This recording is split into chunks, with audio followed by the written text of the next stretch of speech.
ভারতে একটি নতুন ভাইরাস হানা দিয়েছে এমনটাই খবর। HMP virus. বেঙ্গালুরুতে 2 শিশু আক্রান্ত, একজনের বয়স 8, অন্যজনের বয়স 3 মাস। 8 মাসের শিশুটি বেঙ্গালুরুর হাসপাতালে ভর্তি। সকালে এই 8 মাসের শিশুটির শরীরে ভাইরাসের হদিশ পাওয়া গিয়েছে। বেলা যত বেড়েছে তখন জানা যায় আরও একজন এই ভাইরাসে আক্রান্ত। হাসপাতালে ভর্তি ছিল, তবে এখন তাকে ছেড়ে দেওয়া হয়েছে এমনটাই খবর। এদিকে আহমেদাবাদে 2 মাসের এক শিশু HMPV-তে আক্রান্ত এমনও সন্দেহ করা হচ্ছে, তবে এখনও তার টেস্ট রিপোর্ট আসেনি, তাই সে HMPV সংক্রমিত হয়েছে কিনা সেই নিয়ে এখনো আমরা নিশ্চিত নই। আক্রান্ত হচ্ছেন একাধিক রোগী।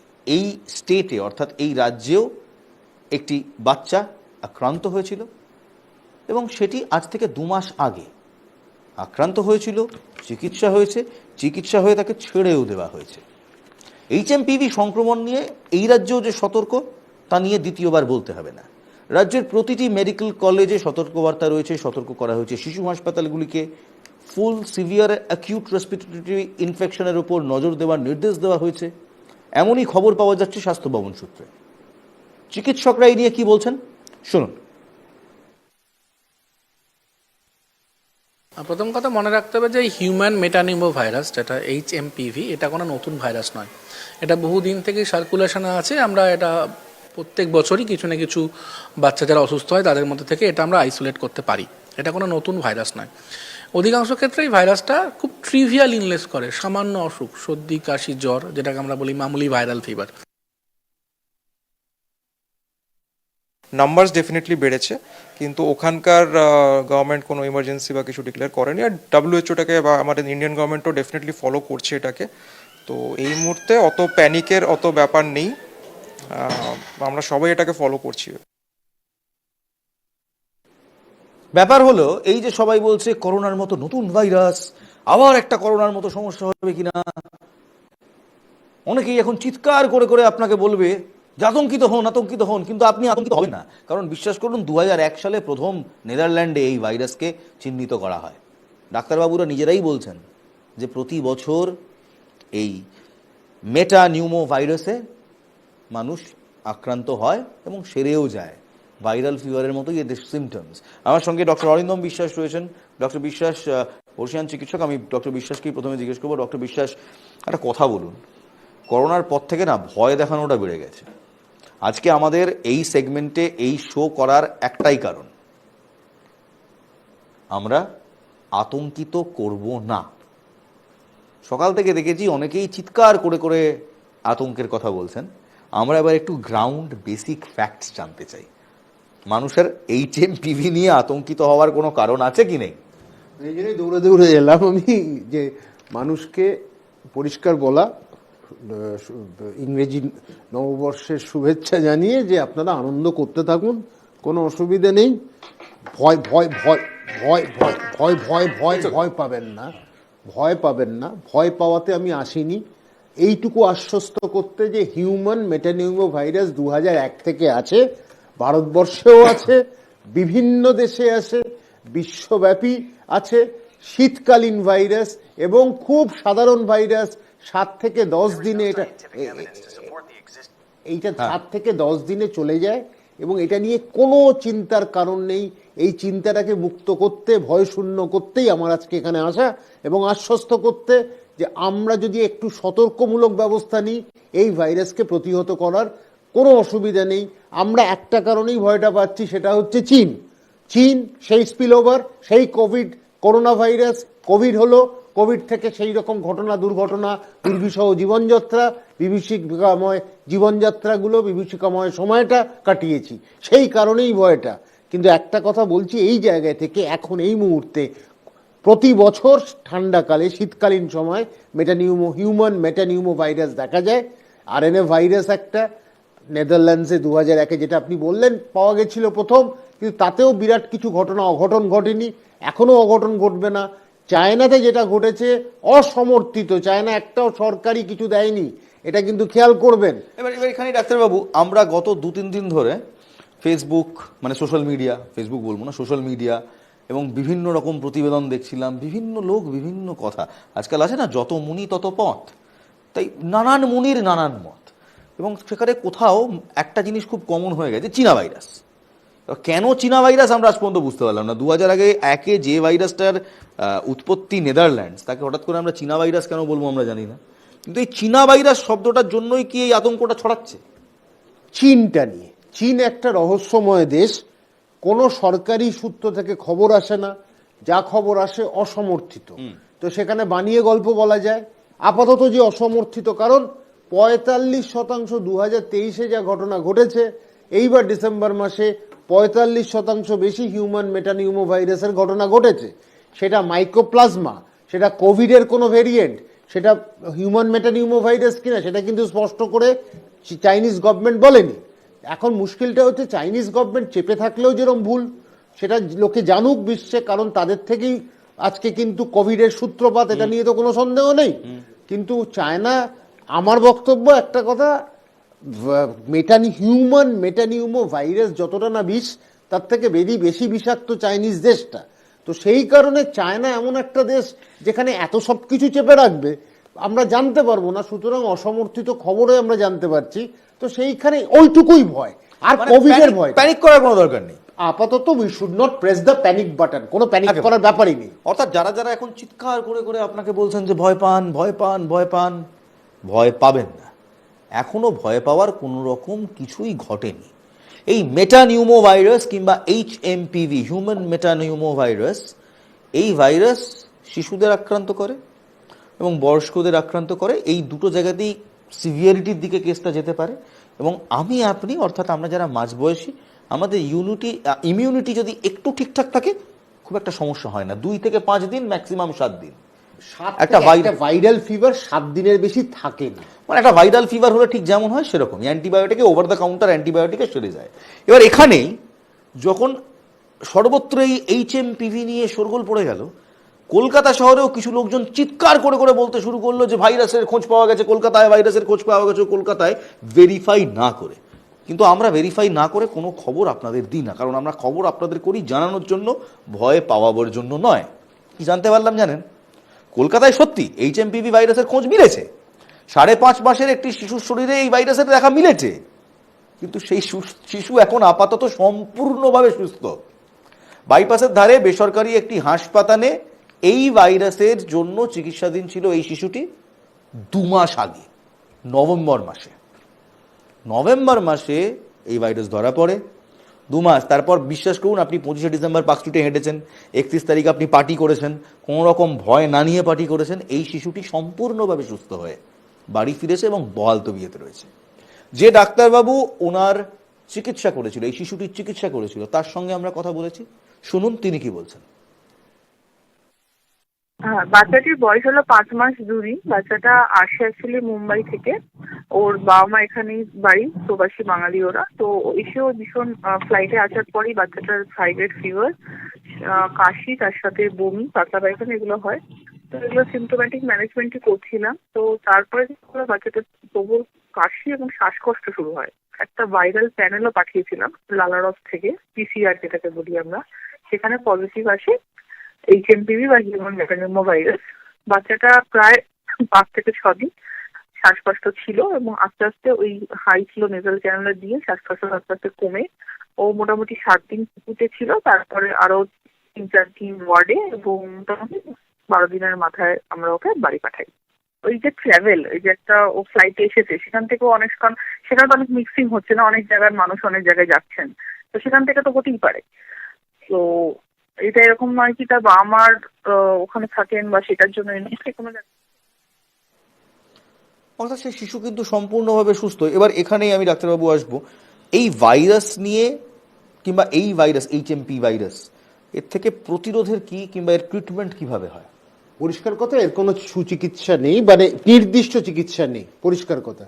আরেকটা কথা আপনি একটা বলছেন, অ্যান্টিবায়োটিক আমরা ব্যাকটেরিয়াল ইনফেকশনে দিই, ভাইরালে অ্যান্টিভাইরাল, সেটা খুব সামান্য কয়েকটা ভাইরাসে অ্যান্টিভাইরাল আছে, এর যেরকম কোনো নির্দিষ্ট নেই। যেটা হচ্ছে আমাদের মূল হচ্ছে আনুষঙ্গিক চিকিৎসা, মানে তার আজকে জ্বর হলো প্যারাসিটামল, তার আজকে অক্সিজেন লাগলো অক্সিজেন থেরাপি দেওয়া, তার আজকে নাক দিয়ে জল পড়ছে অ্যান্টি অ্যালার্জিক, এই হচ্ছে বিষয়। যেটা হচ্ছে 5 বছরের নিচে আর 65 বছরের উপরে প্রতিরোধ করার ক্ষমতাটা ক্ষীণ হয়ে যায় বা কম, তখন ওই জায়গায় থেকে আমাদের একটু বিশেষ নজরদারিটা দরকার। এটা মানে SpO2 monitoring, exactly, oxygen level monitoring, exactly এই জায়গাটাই খুব দরকার। তাছাড়া কিন্তু আসছে ডাক্তারের কাছে। আর এবার একটা কথা বলি ভাই, মাস 9-10 হাজার টাকা আমি টেস্ট দিয়ে পেশেন্টের পকেটটা ফুটো করার ইচ্ছে আমার নেই, ঠিক আছে? একটা রেসপিরেটরি প্যানেলের খরচ হচ্ছে প্রায় 10,000 টাকা, ঠিক আছে? তো ঘটনাটা হচ্ছে, আমি সাধারণ যারা মানুষ আসছে যাদের ইমিউন স্ট্যাটাসটা ঠিক আছে, 65-র ওপরে তখন ভাববো যদি সিরিয়াস হয়, 5 বছরের নিচে নিশ্চয়ই ভাববো সিরিয়াস হয়। কিন্তু বাকি যারা আছে যে পপুলেশন, তার জন্য যদি আমি খুঁটিয়ে খুঁটিয়ে তার লালারস খুঁচিয়ে আমি মেটানিমো ভাইরাস খুঁজতে যাই, আর আমি 10,000 টাকা পয়সা খরচ করার ইচ্ছে বিন্দুমাত্র আমার নেই, কারণ সব মানুষ এটা পারবে না। সেইখানে একটা আবেদন আমার সরকারের কাছে আছে বা অনুরোধ আছে, যেটা হচ্ছে আপনাদের মাধ্যমেই, যে আপনারা এই টেস্টগুলোকে একটু, রেসপিরেটরি প্যানেল টেস্টগুলোকে খরচটা এদের নিয়ন্ত্রণ করুন, সব জায়গায় এক করে দিতে বলুন। তা না হলে আপনারাও শুরু করুন, যাতে মানুষ আগ্রহ দেখাতে পারে, মানুষ তখন পরীক্ষাটা করাতে পারে। পরীক্ষাটা তো আমরা করছি বলেই জানতে পারছি দাদা। এরকম বহু বছর আগেও, কয়েক বছর আগেও মেটানিমো ভাইরাস পাওয়া গেছে, অ্যাডিনো পাওয়া গেছে, সব রকম ভাইরাস পাওয়া গেছে আমাদের ভারতবর্ষে। নতুন নয়, 2001 থেকে হচ্ছে, কিচ্ছু নতুন। আচ্ছা, এটার ফেটালিটি রেট কি খুব হাই? একটু না। ওই যখন রেসপিরেটরি ফেইলিয়ার বা অ্যাকিউট ব্রঙ্কাইটিস খুব কম কেসে, যেখানে বললাম তো যার ইমিউন স্ট্যাটাসটা কম, তখন এটা মানে এই ভাইরাসে আক্রান্ত হলেই মৃত্যু হবে, কিংবা ভাইরাসে আক্রান্ত হলেই খুব সিরিয়াস হয়ে যাবে, এরকম কোনো কি মানে গল্পে যদি গরু চলাতে পারি আমি, সেই রকম গল্প যদি বানাতে পারি, কিছু কিছু বিশেষজ্ঞ হয়তো এগুলো বলবে। ভয়টা পাওয়ানো, একটাই ভয় পাই ইলমাস, কোথায় জানো? কোভিড মানুষকে গরিব বানিয়েছে, তুমি ভালো করেই জানো, ঠিক আছে? আমি খুব ভয় পাই সেই ভ্যাকসিন, যে ভ্যাকসিনের পরে পার্শ্ব প্রতিক্রিয়াতে ভরে গেছিল, তাড়াহুড়ো করে একটা ভ্যাকসিন আনা হয়েছিল, দুম দাম ওষুধ কেউ চুরিও করেছে কোনো কলেজ থেকে, সেটা তুমিও ভালো করে জানো। তো এই যে রেমডেসিভির, এই ডেসিভির, বহু ডেসিভির, একটাও কিন্তু, সবই কিন্তু হিট অ্যান্ড ট্রায়াল, একটাও কিন্তু প্রমাণিত হয়নি।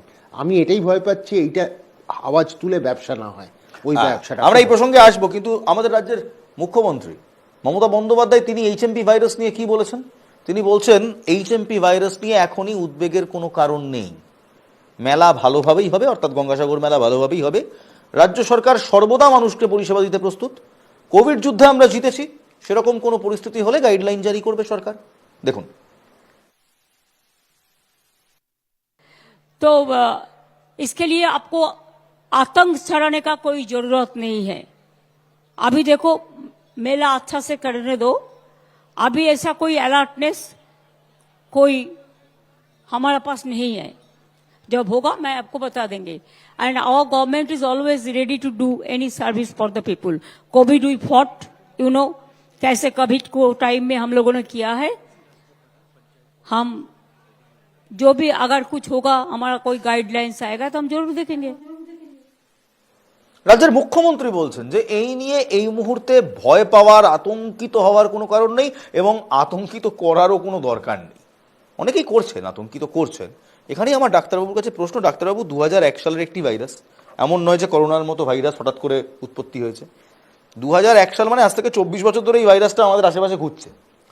হঠাৎ করে এই 2025-এর শুরুতেই কোন কারণে এই জিগিরটা উঠলো? জিগিরটা তুলে দেওয়া হলো কিছু, কারা তুললো? আমি তো বলছি চিকিৎসা বিজ্ঞানের সঙ্গে যুক্ত লোকজনই, তার সাথে কিছু মিডিয়ার, সব মিলিয়েই। চায়নাকে যদি আপনি জুড়ে দেন, সবাই ভয় পেয়ে যাবে। কারণ বারবার বলছি, চায়না কিন্তু একটা অসভ্য দেশ ভাই, ওটা কিন্তু সামনে বলছে, ওটা কিন্তু নিয়ে আমার কোনো নেই। চায়না অসভ্য দেশ, ভাইরাসের থেকেও বিষাক্ত যদি দেশ হতে পারে সেটা চায়না। এবার একটা কথা বলি, যেটা হচ্ছে এই কথাটা কিন্তু আপনারা, গেইন অফ ফাংশন বলে একটা বিষয় আছে, যেটা নিয়ে we are worried. Gain of function মানে হচ্ছে, একটা ভাইরাসের পরিকাঠামো হচ্ছে প্রোটিন, সেখানে প্রোটিনটা তৈরি হয় অ্যামাইনো অ্যাসিড দিয়ে। আমি যদি 2-3 পজিশন অ্যামাইনো অ্যাসিড ধরুন চেঞ্জ করে দিলাম, সেটাকে আমি বিষাক্ত বানাতে পারি। এটা গবেষণা কিন্তু প্রমাণিত, it's a man made, it can be, কারণ এটা পারি আমি সায়েন্টিস্ট হয়ে। এটা বায়োলজিক্যাল ওয়ারফেয়ারে কাজ দেয়। এটা যদি আপনি দেখেন আমেরিকার হিস্ট্রিতে 1984 অবধি, কর্নেল শ্রীবাস্তব জাস্ট স্টুডিও থেকে বেরিয়ে গেলেন, নাহলে he would have been an apt guest for this. Biological ওয়ারফেয়ারের কথা বলছেন, নিশ্চয়ই আমরা যাবো, কিন্তু আমার একটাই প্রশ্ন, যে এই জিগিরটা হঠাৎ করে উঠলো কেন? তোলা হলো? ওটাই ভয় লাগছে, যেন তোলা না হয়, মানুষকে ভয় না পাওয়ানো হয়, ব্যবসায়িক কিছু লোক যেন নিজের স্বার্থেই কাজটা, স্বার্থ কায়েম না করে, এই ভয়টাই আমার আছে। পরিষ্কার কথা, কোভিড নিয়ে ব্যবসা হয়েছে, পরিষ্কার কথা, আবার বলছি, এইটা নিয়ে যেন ব্যবসা না হয়, সাধারণ মানুষকে আমি ডুবিয়ে দিলাম, লুটিয়ে দিলাম। এবার শেষ করে একটা দিলাম। একটা প্রসঙ্গে না গেলেই নয়, কারণ আমাদের অনেক লোকজন রয়েছেন, দর্শক রয়েছেন যারা দেখছেন, তারা জানতে চাইবেন যে এই ভাইরাস থেকে কিভাবে বাঁচবেন, কিভাবে নিজেদেরকে বাঁচাবেন, নিজেদের শিশুদের বাঁচাবেন, কিভাবে বাঁচাবেন। পরিষ্কার কথা, আমি বাড়িতে আছি, আমার সর্দিটা হলো, এর মানে ভাইরাল ফিভার নয়, কিন্তু ছোট্ট জিনিসটা এটা খুব বোঝা দরকার। এই যে হাঁচছি কাশছি গলায় আর নাকে কিন্তু প্রদাহ, অর্থাৎ ইনফ্লামেশনে হলো বা ইনফ্লামেটরি রেসপন্স হলো, তখন কি আকাশে বাতাসে ভাইরাস আছে? ভাইরাস এমনি আকাশে বাতাসে মানে উইংস দিয়ে ঘুরে বেড়ায় না, একটা মিডিয়াম লাগে। সেই মিডিয়ামটা কি হয়, কোনো মানুষের জলকণা, কোনো বাতাসের মধ্যে কোনো জলকণা, ওই জায়গা থেকে বাষ্প বা কিছু একটা সামান্য ড্রপ জলকণা পেলে সেটা শরীরে প্রবেশ করে ওই জায়গাগুলোতে হিট করে যেখানে প্রদাহ আছে, সেখান থেকেই বংশবৃদ্ধিটা করে, তখনই ভাইরাল ফিভার হয়। এইবার যদি আমার সর্দি কাশি হয়, আমার কাজটা একটা মাস্ক পরা, বাড়ির বাকি জনের যেন না হয়। স্কুলে একটা বাচ্চার যদি সর্দি কাশি হয়, শিক্ষক বা শিক্ষিকা, সেখানে অভিভাবক বা অভিভাবিকা যাই থাকুক, আমার বক্তব্য তার চিহ্নিত করে সেই বাচ্চাটাকে আলাদা করে বা বাড়ি পাঠিয়ে দেওয়া উচিত। আমি অফিসে আছি, আমি মাস্কটা পরে নেব, আমার প্রচন্ড কাজ আছে। ফর এক্সাম্পল, আপনি কি শো থেকে বেরিয়ে যেতে পারবেন? পারবেন না, কিন্তু আপনি যদি সাফার করেন, আপনি একটা মাস্ক পরতেই পারেন। আমরা দীর্ঘদিন করেছি করোনার সময়, দীর্ঘদিন করে শো করেছেন, তাতে কোনো লজ্জার তো কিছু নেই। But I am protecting myself, I am protecting others also. এই ব্যাপারে কিন্তু মুশকিলটা হচ্ছে, এটা আমাদের শুনতে হবে।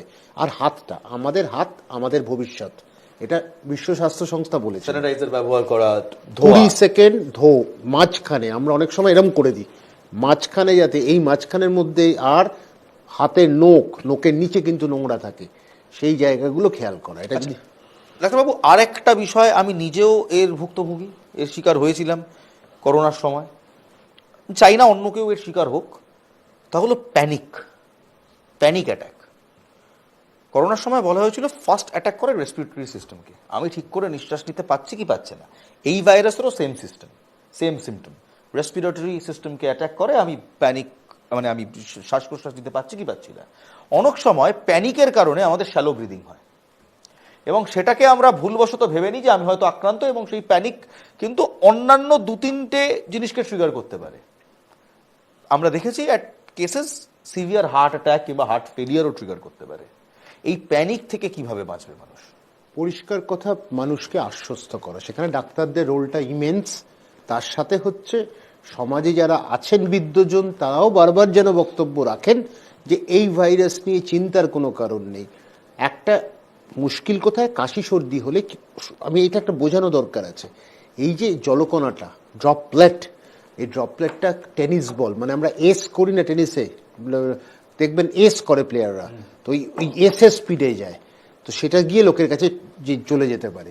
কিন্তু মানুষকে আশ্বস্ত করা, আমার সর্দি কাশি হলে আমি নিজেকে বাঁচবো, অন্যকেও বাঁচাবো, সেটার দায়িত্ব হচ্ছে মাস্কটা পরা, হাতটা ধোয়া, অর্থাৎ বেসিক স্যানিটেশন। আর বেসিক, আর নিজেকে সরিয়ে নাও।